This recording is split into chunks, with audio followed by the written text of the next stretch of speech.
Last week I left a note on Laura's desk. It said, "I love you," signed anonymous friend. Turns out she's smarter than I thought she was. She knows I wrote it now, the whole class does too. And I'm all alone during couples skate, when she skates by with some guy on her arm.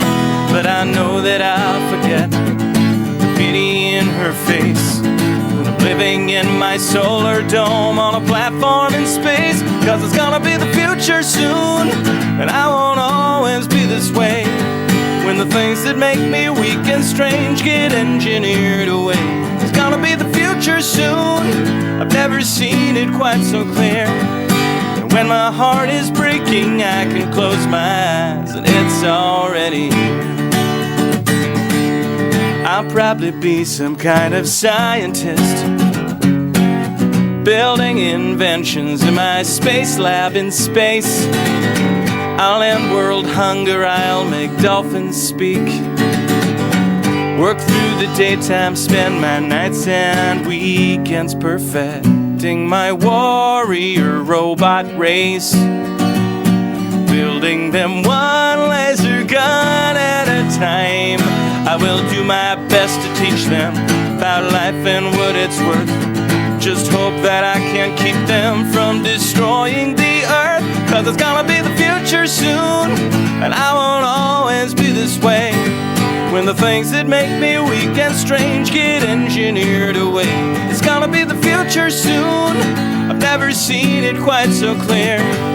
And when my heart is breaking, I can close my eyes and it's already here on earth. They'll wonder, as I piece by piece replace myself, and the steel and circuits will make me whole, but I'll still feel so alone until Laura calls me home. And I'll see her standing by the monorail. She'll look the same except for bionic eyes.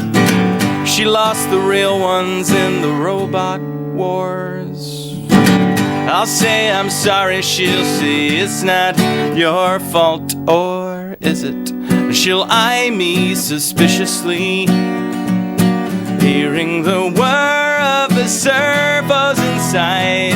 And she'll scream and try to run, but there's nowhere she can hide, when a crazy cyborg wants to make you his robot bride. Well, it's gonna be the future soon, and I won't always be this way, when the things that make me weak and strange get engineered away. It's gonna be the future soon, I've never seen it quite so clear.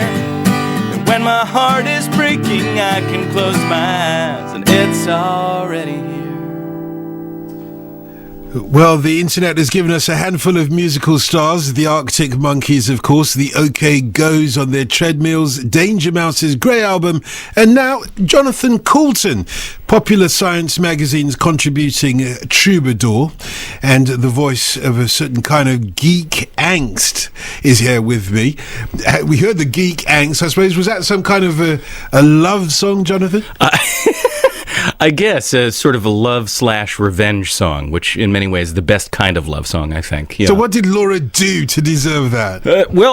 That's actually a true story. I did leave an anonymous note in the desk of the girl that I liked in maybe 4th or 5th grade, and she knew immediately it was me and told everybody.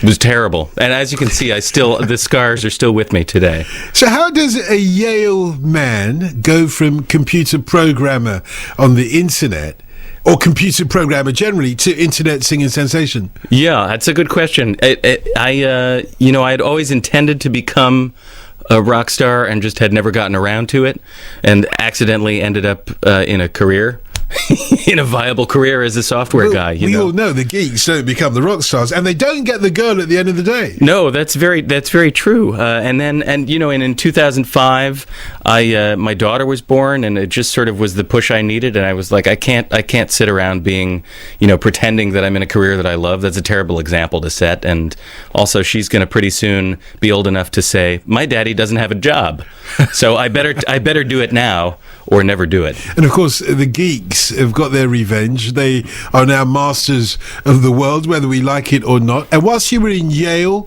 you did start out with some rock bands there, didn't you? No, I don't even think I played in a band there. I've always done solo stuff and recorded stuff. I was involved with a couple of groups, a cappella singing groups. Is this the Yale Whiffenpoofs? That's right, the Yale Whiffenpoofs. Yeah, they wish they were a rock band. Whiffenpoofs, yes. I'm not even going to ask you what that stands for. I know. Okay. Well, it has a different the meaning in the States. Yes, it's I'm not. Glad to hear yes, that.